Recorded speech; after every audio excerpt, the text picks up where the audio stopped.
ഞാനൊരു കാര്യം പറയാം, ഈ ഡീസെൻസിറ്റൈസ് ചെയ്യുക എന്ന് പറഞ്ഞാൽ അത് അത്ര എളുപ്പമുള്ള കാര്യമൊന്നുമല്ല. കാരണം ഇത് എങ്ങനെ ഉണ്ടായി, എന്തുകൊണ്ടാണ് ഇത് സംഭവിച്ചത്, അതിനൊക്കെ അടിസ്ഥാനപ്പെടുത്തിയിരിക്കുന്നു. ഓരോ വലിപ്പത്തിലുള്ള ഡയലേറ്ററുകൾ 1, 2, 3 അങ്ങനെ കടത്തി ഡയലേറ്റർ തെറാപ്പിയിലേക്ക് കൊണ്ടുപോകുന്നു.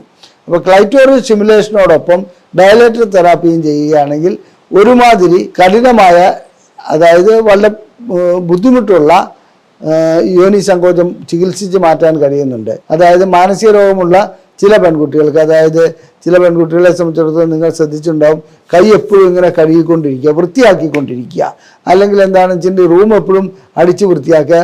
ആ രീതിയിലുള്ള ഒരു കാര്യം ചെയ്തേ തീരുള്ളൂ, ചെയ്താലും വീണ്ടും ചെയ്തുകൊണ്ടിരിക്കുന്ന ഒരു അവസ്ഥ കാണാറുണ്ട്. അതേപോലെയുള്ള ചില പെൺകുട്ടികളെ സംബന്ധിച്ചിടത്തോളം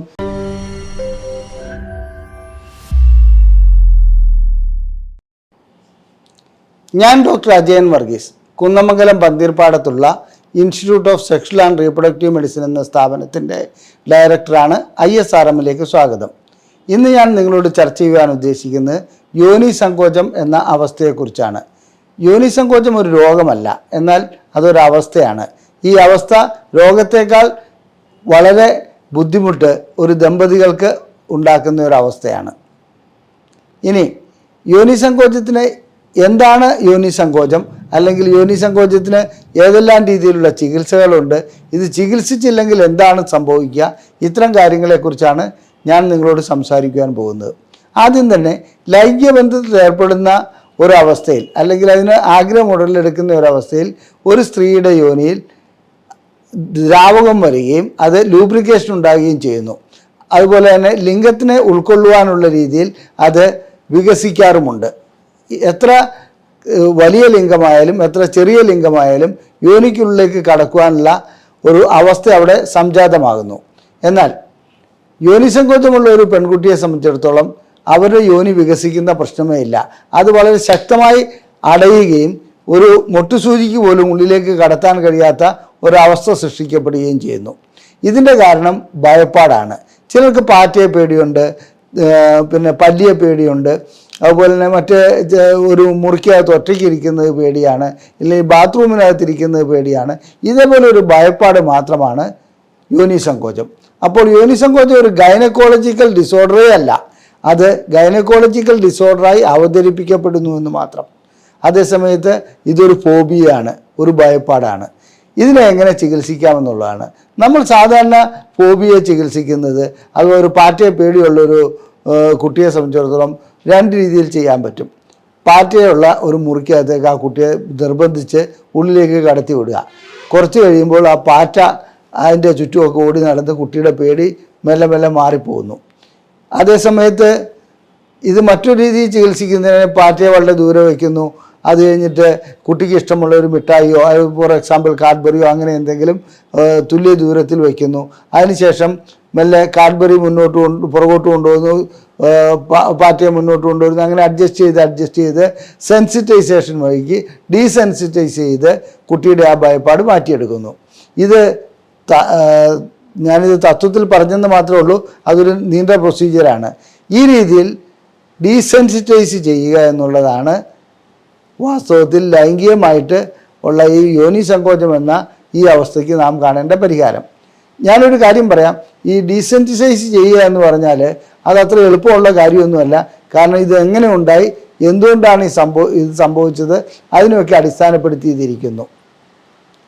യോനി സങ്കോചം കൂടുതലായും ഡെവലപ്പ് ചെയ്യുന്നത് അതായത് വളരെ 10, 13 അല്ലെങ്കിൽ 12 വയസ്സുള്ളപ്പോൾ വിവാഹത്തെക്കുറിച്ചും ലൈംഗിക ബന്ധത്തെക്കുറിച്ചും ആദ്യം ലഭിക്കുന്ന അറിവിൽ യോനിയിലേക്ക് ലിംഗം കടക്കുമ്പോൾ രക്തം വരും, കഠിനമായ വേദന അനുഭവപ്പെടുമെന്നൊക്കെ ചില കൂട്ടുകാരികൾ പറഞ്ഞു കൊടുക്കും.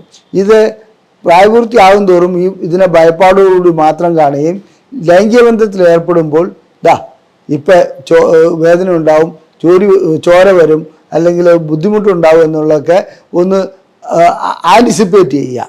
അങ്ങനെ അതിനെ മുൻകൂർ ഒരു വിധിയോടുകൂടി അതിനെ സമീപിക്കുന്നതോടുകൂടി നമ്മുടെ ബ്രെയിനിൽ നിന്ന് തന്നെ, തലച്ചോറിൽ നിന്ന് തന്നെ സിഗ്നൽ വരികയും യോനിയുടെ മസിലുകളെ ശക്തമായി അടയ്ക്കുകയും ചെയ്യുന്നു. ഇങ്ങനെ യോനിയുടെ മസിലുകളെ ശക്തമായി അടയ്ക്കുന്നത് കൊണ്ട് ലൈംഗിക ബന്ധത്തിൽ ഏർപ്പെടാൻ കഴിയാത്ത അവസ്ഥ വരുന്നു. സ്വാഭാവികമായും ആദ്യത്തെ ദിവസമോ അല്ലെങ്കിൽ രണ്ടാമത്തെ ദിവസമോ ഭർത്താവ് സ്നേഹത്തോടെ പെരുമാറുന്നു, പേടി നാളെ ആവട്ടെ മറ്റന്നാളാവട്ടെ എന്നുള്ള രീതിയിൽ പോയിക്കൊണ്ടിരിക്കുന്നു. ഇത് മാസങ്ങളോളം അല്ലെങ്കിൽ വർഷങ്ങളോളം പോകുന്ന ഒരു അവസ്ഥ കണ്ടുവരുന്നുണ്ട്. യോനിക്കുള്ളിലേക്ക് കടത്തുന്ന ഒഴിച്ച് മറ്റേത് രീതിയിലുള്ള ലൈംഗിക ബന്ധത്തിലും അവർ സമ്മതിക്കും. സ്ഥാനങ്ങളിലോ മറ്റു ഭാഗങ്ങളിലോ സ്റ്റിമുലേറ്റ് ചെയ്യുന്നതിനും ഹഗ് ചെയ്യുന്നതിനും അത് കെട്ടിപ്പിടിക്കുന്നതിനും ഉമ്മ വയ്ക്കുന്നതിനും ഒക്കെ ഇവർ തയ്യാറായിരിക്കും. പക്ഷേ ഒരൊറ്റ കാര്യം മാത്രം, യോനിക്കുള്ളിലേക്ക് ലിംഗം കടത്തരുത്. ഇങ്ങനെ 5-8 വർഷം ലൈംഗിക ബന്ധമില്ലാതെ ലൈംഗികരഹിത ജീവിതം നയിച്ച ഒട്ടനവധി ദമ്പതികൾ ഞങ്ങളുടെ ഈ സ്ഥാപനത്തിൽ ചികിത്സയ്ക്ക് വന്നിട്ടുണ്ട്. അവരെ ചികിത്സിച്ച് സന്തോഷത്തോടെ ലൈംഗിക ബന്ധത്തിൽ ഏർപ്പെടുത്തി തിരിച്ചയക്കുവാൻ ഞങ്ങൾക്ക് കഴിഞ്ഞിട്ടുണ്ട്. ഏത് രീതിയിലുള്ള ചികിത്സകളാണ് ഇതിന് ചെയ്യാൻ പറ്റുന്നതെന്ന് നോക്കാം. ഏതായാലും ആദ്യം നേരത്തെ സൂചിപ്പിച്ചോണം, പാറ്റയെ പേടിയുള്ള ഒരു കുട്ടിയെ പാറ്റയുള്ള മുറിക്കകത്തേക്ക് ഇടുക എന്ന് പറഞ്ഞാൽ കുറച്ച് കഠിനമായ ഒരു പ്രവൃത്തിയാണത്. അതേപോലെ ഇതിലെ ലൈംഗിക ബന്ധത്തിൽ ഏർപ്പെടുന്നതിന് പേടിയുള്ള ഒരു വ്യക്തിയെ പിടിച്ച് ഏതെങ്കിലും രീതിയിലുള്ള ലൈംഗിക ബന്ധത്തിൽ ഏർപ്പെടാൻ പോവുകയാണെങ്കിൽ തീർച്ചയായും അതൊരു ക്രിമിനൽ ആക്ടിവിറ്റിയായി മാറും. അങ്ങനെ ചെയ്യുന്നതിൽ ഒരർത്ഥവുമില്ല. അപ്പോൾ എവിടെയാണ് ഇവർക്ക് ലൈംഗികതയുണ്ടോ? തീർച്ചയായിട്ടും ലൈംഗികമായിട്ടുള്ള താല്പര്യമുണ്ട്. ഇവരുടെ യോനിക്കുള്ളിലേക്ക് ഒന്നും ചെയ്യാതെ ക്ലൈറ്റോറിസിന് ആവശ്യത്തിനുള്ള സ്റ്റിമുലേഷൻ നൽകുകയാണെങ്കിൽ മിക്കപ്പോഴും അവരുടെ ആ അവസ്ഥ മാറി വരുന്നതായി കാണാൻ പറ്റും. ക്ലൈറ്റോറിസിന് എത്രത്തോളം സ്റ്റിമുലേഷൻ നൽകുന്നു അതനുസരിച്ച് യോനിയിൽ ദ്രാവകം ഉണ്ടാകുന്നു. അതുപോലെ തന്നെ യോനിക്കുള്ളിലേക്ക് ലിംഗം കടത്താൻ കഴിയുന്ന ഒരവസ്ഥ വരുന്നു. ഇത് ഞങ്ങൾ ചില യന്ത്ര സംവിധാനങ്ങളുടെ സഹായത്തോടെയാണ് അത് ചെയ്യുന്നത്. അങ്ങനെ സ്റ്റിമുലേറ്റ് ചെയ്യുന്ന ഒരവസ്ഥയിൽ ബയോതെസ്മിയോമെട്രിയാണ് മീറ്ററാണ് അതിനുപയോഗിക്കുന്നത്. അങ്ങനെ സ്റ്റിമുലേറ്റ് ചെയ്യുന്ന ഒരവസ്ഥയിൽ അവരുടെ യോനിക്കുള്ളിലേക്ക് ഏതെങ്കിലും രീതിയിലുള്ള ഡില്ലോ, വളരെ ചെറുതായിട്ടുള്ള ഡില്ലോ കടത്തിവിടുക. അത് കടത്തിവിടുന്നത് അവർ തന്നെ ആയിരിക്കണം അത് കടത്തേണ്ടത്. മറ്റൊരാൾ കടത്തുന്നതുകൊണ്ട് വലിയ കാര്യമൊന്നുമില്ല. അപ്പം അങ്ങനെ അതിനുശേഷം ഓരോ വലുപ്പത്തിലുള്ള ഡയലേറ്ററുകൾ 1, 2, 3 അങ്ങനെ കടത്തി ഡയലേറ്റർ തെറാപ്പിയിലേക്ക് കൊണ്ടുപോകുന്നു. അപ്പോൾ ക്ലൈറ്റോറിസ് സ്റ്റിമുലേഷനോടൊപ്പം ഡയലേറ്റർ തെറാപ്പിയും ചെയ്യുകയാണെങ്കിൽ ഒരുമാതിരി കഠിനമായ, അതായത് വളരെ ബുദ്ധിമുട്ടുള്ള യോനി സങ്കോചം ചികിത്സിച്ച് മാറ്റാൻ കഴിയുന്നുണ്ട്. അതിനോടൊപ്പം തന്നെ കൗൺസിലിംഗ് ആവശ്യമാണ്. ഇത് മാത്രമല്ല, ഏറ്റവും കൂടുതൽ കൗൺസിലിംഗ് നൽകേണ്ടത് പാർട്ട്ണർക്കാണ്. ഈ പാർട്ട്ണറെ സംബന്ധിച്ചിടത്തോളം ഇത് തന്നെ ഇഷ്ടമല്ലാത്തത് കൊണ്ടാണ്, തന്നോട് എന്തെങ്കിലും ദേഷ്യമുള്ളത് കൊണ്ടാണ് ഇങ്ങനെ ലൈംഗിക ബന്ധത്തിൽ ഏർപ്പെടാത്തത് എന്നുള്ളൊരു ധാരണ അദ്ദേഹത്തിന് ഉണ്ടാകാറുണ്ട്. അത്തരം സന്ദർഭങ്ങളിലാണ് പാർട്ട്ണർക്ക് നല്ല രീതിയിൽ, അതായത് പുരുഷഭാഗത്തിന് നല്ല രീതിയിൽ കൗൺസിലിംഗ് നൽകേണ്ടതുണ്ട്. എന്താണ് ഈ അവസ്ഥ എന്നുള്ളതും മനഃപൂർവ്വമല്ല അവൾ അതായത് നമ്മുടെ കണ്ണിലേക്ക് കൈ കൊണ്ടുവരികയാണെങ്കിൽ കണ്ണടയുന്നത് എങ്ങനെ, നമ്മൾ മനഃപൂർവ്വം അടയ്ക്കുന്നതല്ല. ഇതേപോലൊരു അവസ്ഥ തന്നെയാണ് യോനിയിലേക്ക് ലിംഗം അല്ലെങ്കിൽ ഒരു വിരലോ മറ്റെന്തെങ്കിലുമോ കടത്താൻ ശ്രമിക്കുമ്പോൾ ഓട്ടോമാറ്റിക്കലി അത് അടയുന്നതെന്ന് അദ്ദേഹത്തെ ബോധവൽക്കരിക്കേണ്ടതുണ്ട്. അതിനുശേഷം അദ്ദേഹത്തിന് ചില പ്രാക്ടിക്കലായിട്ടുള്ള എക്സസൈസുകൾ, ഹോംവർക്കുകൾ നൽകേണ്ടതുണ്ട്. ആ ഹോംവർക്കുകളോടുകൂടി മെല്ലെ മെല്ലെ ഗ്രാജുവലി ചെയ്ത് മാറുകയുള്ളൂ. അല്ലാണ്ട് ഒരു ദിവസം കൊണ്ട് മാറ്റാൻ പറ്റുന്ന ഒരു കാര്യമല്ല. അങ്ങനെ യോനി സങ്കോചത്തിന് ചികിത്സ നൽകാൻ കഴിയും. കൗൺസിലിംഗ് ഒരാവശ്യമാണ്, ഡയലേറ്റർ തെറാപ്പി ആവശ്യമാണ്, ചിലപ്പോൾ വളരെ അപൂർവമായിട്ട് മെഡിസിൻ്റെ ആവശ്യവും വരാറുണ്ട്. ഇത് കൂടാതെ മറ്റൊരു കാര്യം കൂടി പറയാം. ചില യോനി സങ്കോചങ്ങൾ സൈക്കാട്രിക് ഡിസോർഡറിൻ്റെ പ്രതിഫലനമായി വരാറുണ്ട്. അതായത് മാനസിക രോഗമുള്ള ചില പെൺകുട്ടികൾക്ക്, അതായത് ചില പെൺകുട്ടികളെ സംബന്ധിച്ചിടത്തോളം നിങ്ങൾ ശ്രദ്ധിച്ചിട്ടുണ്ടാവും, കൈ എപ്പോഴും ഇങ്ങനെ കഴുകിക്കൊണ്ടിരിക്കുക, വൃത്തിയാക്കിക്കൊണ്ടിരിക്കുക, അല്ലെങ്കിൽ എന്താണെന്ന് വെച്ചിട്ടുണ്ടെങ്കിൽ റൂം എപ്പോഴും അടിച്ച് വൃത്തിയാക്കുക. ആ രീതിയിലുള്ള ഒരു കാര്യം ചെയ്താലും വീണ്ടും ചെയ്തുകൊണ്ടിരിക്കുന്ന ഒരു അവസ്ഥ കാണാറുണ്ട്.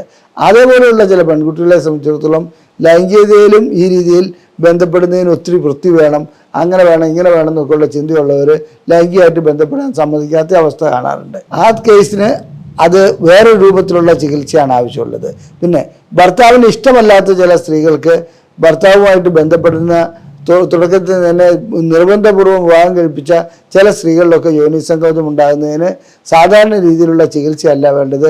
അടിസ്ഥാന കാരണം എന്താണെന്ന് കണ്ടുപിടിച്ചിട്ട് അതിനനുസരിച്ചുള്ള ചികിത്സയാണ് വേണ്ടത്. പിന്നെ യോനി സങ്കോചം ചികിത്സിക്കാതിരുന്നാൽ എത്ര വർഷം വേണമെങ്കിലും ഇത് മുന്നോട്ട് പോകും.